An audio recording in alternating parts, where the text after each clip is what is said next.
Hello everyone, this is Ranjana, and as you can tell by the title of the video, this session is going to be about how we can memorize 12 schedules that are given in the Constitution of India in a very easy and a simple way. So I understand that the topmost priority for us should be to understand the concepts and not just rote learn them. However, when we are preparing for an exam like UPSC, we need to keep in mind that there is a lot of information out there which we need to retain in our minds as well. So here in this video, I'm just giving you a simple way in which you can retain some of that information in a less time consuming manner. But of course, in the later videos, we shall have a look at each of the schedule and understand what the schedule actually says. So now starting with the video, the actual lesson. So we know that the Constitution of India is is a handwritten constitution and is in fact the lengthiest handwritten constitution of the world. So let's say if this is the constitution, which in reality is not. So let's say this is the bulkiness of the constitution, and schedules which are present in the constitution are actually over 100 pages. So a book which is already very heavy and bulky. To not make it more bulky, the schedules were added as an appendix. Let's say this is the book of appendix which has the schedules listed. The rationale behind not having schedules physically present in the constitution was the bulkiness of the constitution. However, if a question is asked if schedules are part of the constitution, then the answer is yes, they are part of the constitution. Why? Because if we are going to make any change in the schedule, it can only happen by the way of constitution amendment. So they are very much part of the constitution. However, they are not physically present in the constitution. They are present as an appendix.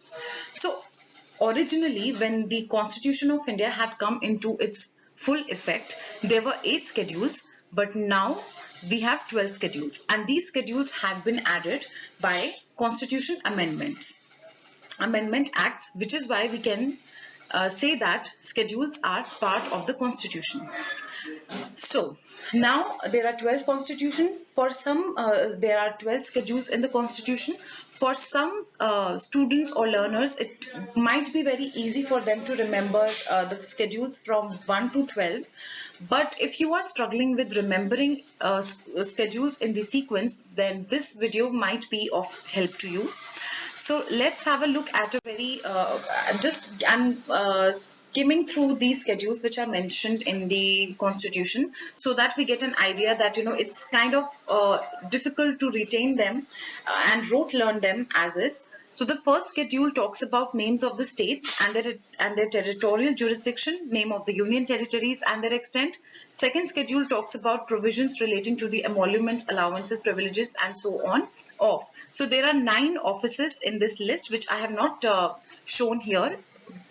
Now that list is present in any other book otherwise. So when I will be taking a complete lesson on understanding each schedule, then we shall look through a way in which we can memorize these offices as well.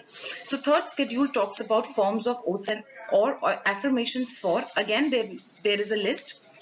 And fourth schedule is allocations of seats in the Rajya Sabha. Fifth is provisions relating to the administration and control of scheduled areas and scheduled tribes. Sixth is provisions relating to the administration of tribal areas in the states of Assam, Meghalaya, Tripura, and Mizoram. Seventh is division of powers between the union and the states in terms of list 1, 2, and 3. Eighth is about languages recognized by the constitution. Ninth is land reforms. 10th is provisions relating to disqualifications of MPs on the ground of defection. 11th is about panchayats and 12th is about municipalities. So if just by the look of it, we can see that the list is quite exhaustive and comprehensive. So let's just understand a very simple story in which we can memorize the sequence of the schedule. So here is the story. So this girl is Stuti.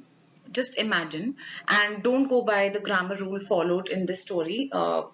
it's not grammatically correct, but the whole idea is to memorize the story and somehow connect it with some keywords which are given in each of the schedule. So the story is, the first part is Stuti eats oats on seat. I think this is very easy to remember that this girl is Stuti and she's sitting on a seat which is not shown here, but just imagine that, you know, she's sitting on a seat somewhere and she's eating oats. Let's say this is oats, and Stuti eats oats on seat. Now next, why I have shown this tiara, because she's a princess girl, and what she does is she controls, because she's a princess, she controls ATM make. And why I have used this word make, I'll tell you in the next slide.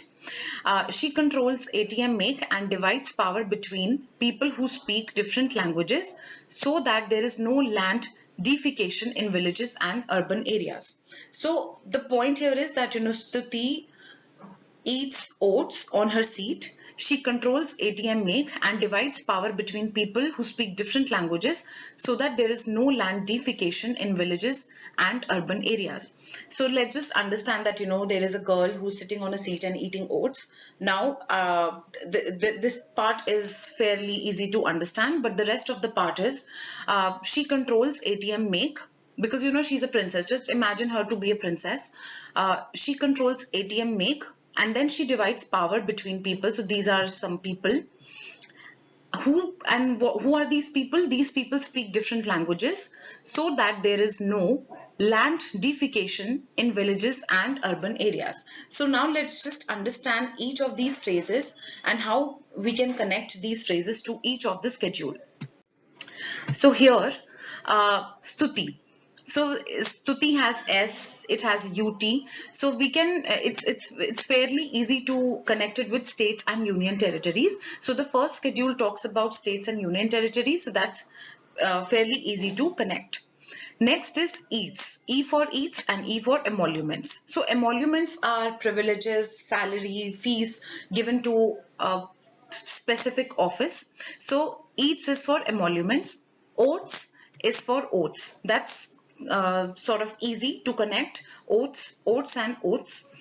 Then on her seat, so the key term here is seat, because the fourth schedule talks about allocation of seats in the Rajya Sabha. Now she controls. So here she is for schedule areas and scheduled tribes, and controls is because this schedule talks about provisions relating to the administration and control of scheduled areas and scheduled tribes. Now ATM make.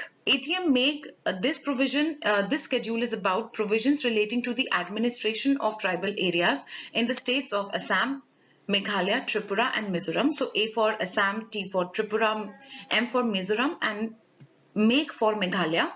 Otherwise, had it not been Meghalaya and had it been Manipur, we could have easily remembered it as, you know, ATM money. But just to avoid that confusion, I have mentioned here make, so that it's Meghalaya and Manipur is nowhere. So M is Mizoram and Meghalaya. Now, rest of the schedules. So she divides power. So the next schedule is about division of power. Then people who speak different languages. So the next schedule talks about languages recognized by the Constitution. There are currently 22 languages recognized by the Constitution. And when we will have a look at each of the schedule, we'll understand what these officially recognized languages are and what are they. Next is land. This is land reforms.